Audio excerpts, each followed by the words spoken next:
Have you experienced when you're working with your gel plate, having your paints dry out before you're ready to pull the print? Well, we're going to talk about ways to avoid that today. And I'm going to do a little bit comparison contrast. So stick around and let's see what we come up with.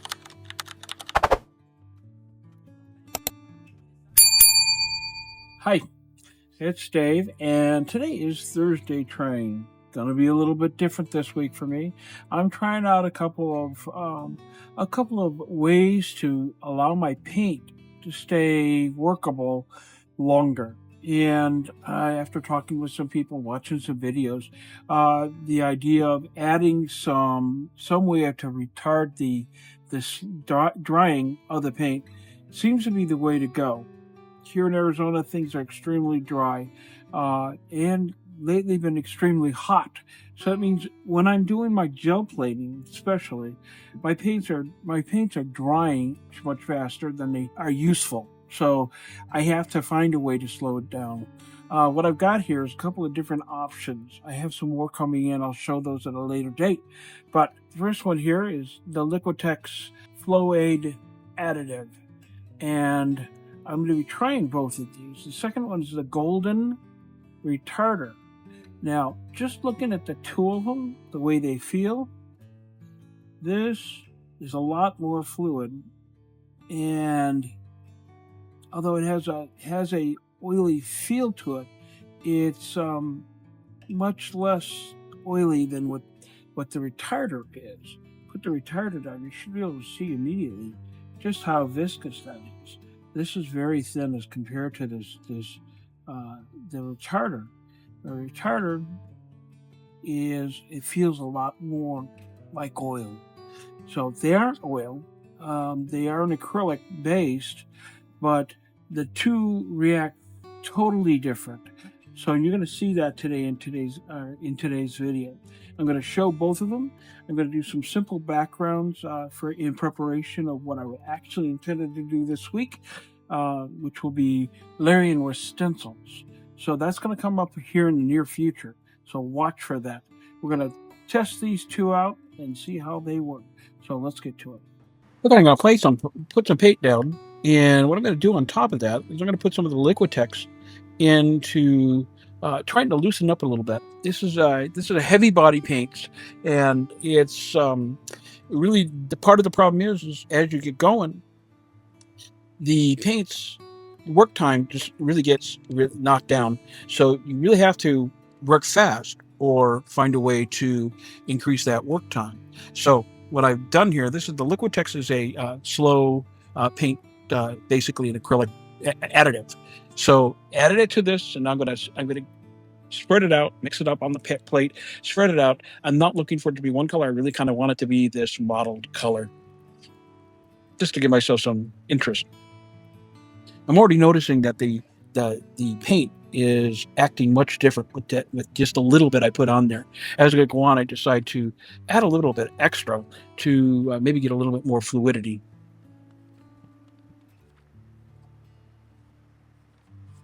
Rub this down nicely. Get a good rub down.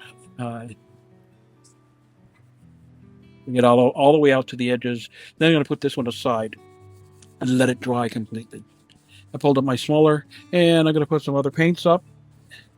I'll list all the colors that I use down in the description. And I put a little bit more of the Liquitex there so that it was even more fluid. I want to get almost to the consistency of the high flow.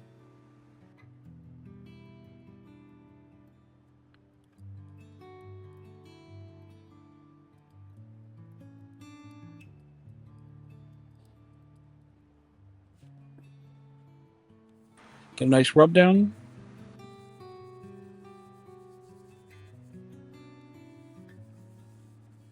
And I'm seeing already that I'm getting a lot more work time, and that I'm getting, at least for now, I'm getting a real good pull on each one of these. And this one, I think I pretty much got all of the paint up, maybe a little bit extra. Now these papers, what I'm going to do later is I'm going to come back and I'm going to use them as my base for the next time you see these prints. Okay, this is a little bit of, this is the Liquitex blue-gray. and that's Josonia Colonial Blue. Two different consistencies, and I'm going to try to get them to mix well. And that's the other thing about these additives is they allow you to mix the paints very easily. And so I came up with, instead of the Colonial, I actually come up with actually a pretty nice teal, actually more of a turquoise.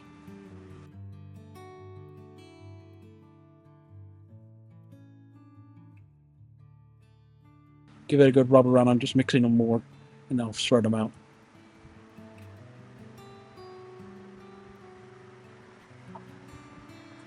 Now these are all 3 times faster, and I'm cutting out parts in the middle, so I ask you your forgiveness with that. I use that for time's sake.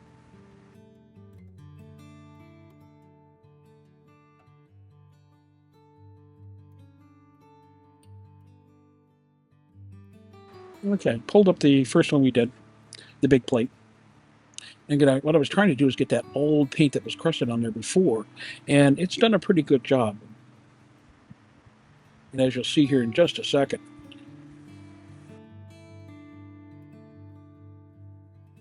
I don't think I could be happier with these poles. What I ended up with, because there's just some very, very nice background. Gives me lots of depth and a lot of texture to work with. Okay, back up with the blue gray, and I'm trying to pick up what was left on the plate, and so I'm coming in with the blue gray to give it more of a patina, and I'm going to fill in the other areas after I get done. Now, notice that I didn't do anything with the blue gray when I first started. I didn't add any of the additives, so I came back afterwards on the plate and mixed it in. This is all an experiment for me because it's the first time I've worked with these, and I found it worked extremely well. So I'm going to do the same thing as I did before. I think that first one was bronze, and the second one is iridescent copper.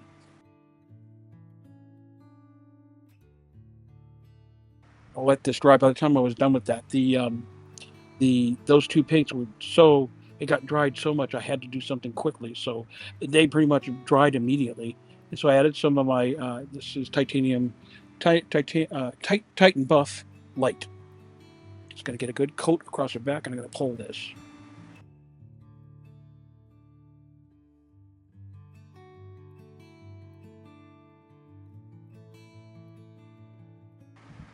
This is my tea bag paper.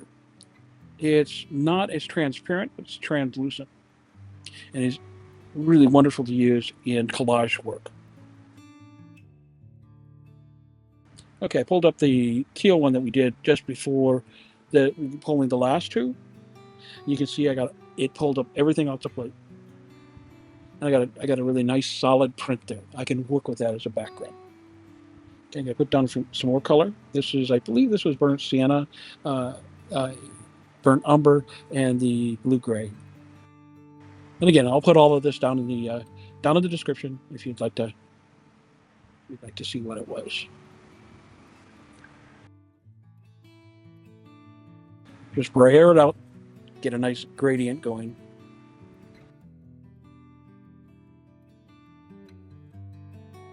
All of that looks black. It's actually black umber.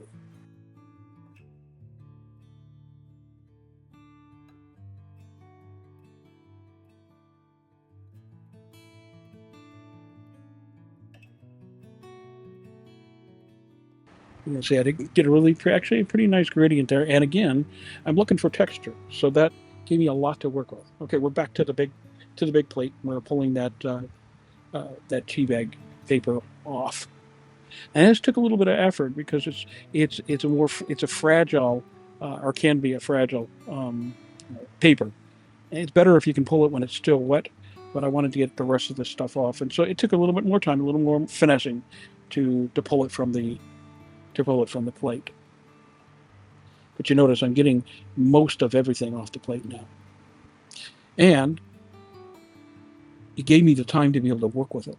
So so far I'm pretty impressed with the Liquitex. Start using that much torque on the paper, you risk really tearing it. So I'm going back and I'm being very careful to get around the edges and pull that loose.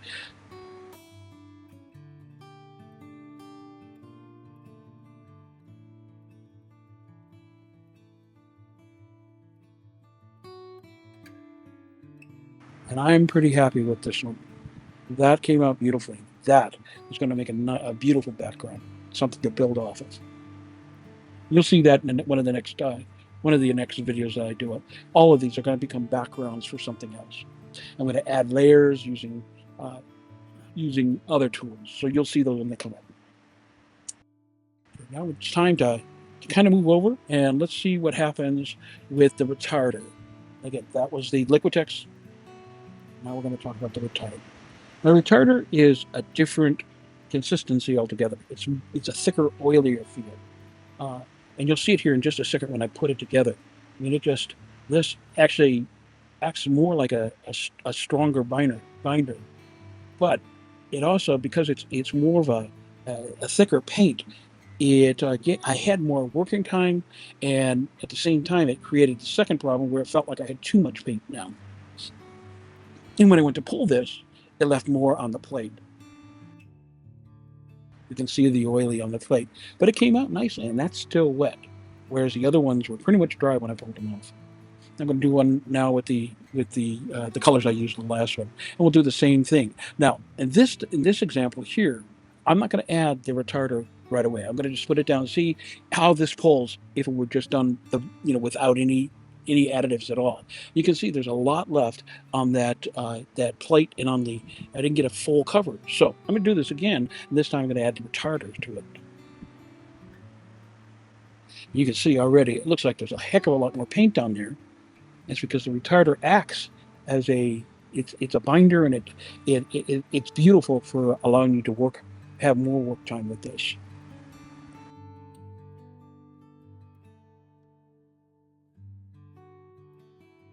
Now let's pull this. You can see there's still stuff on the plate, but I got a good print off of it.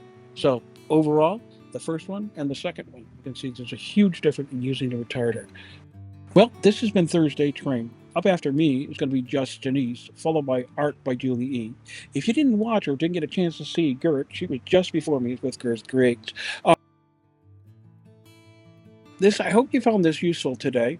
And as always, I'd invite you to leave a like, subscribe if you haven't already done so, and share this with your friends. It really does help with the algorithm. So until next time, I want to thank you for being here. Bye for now.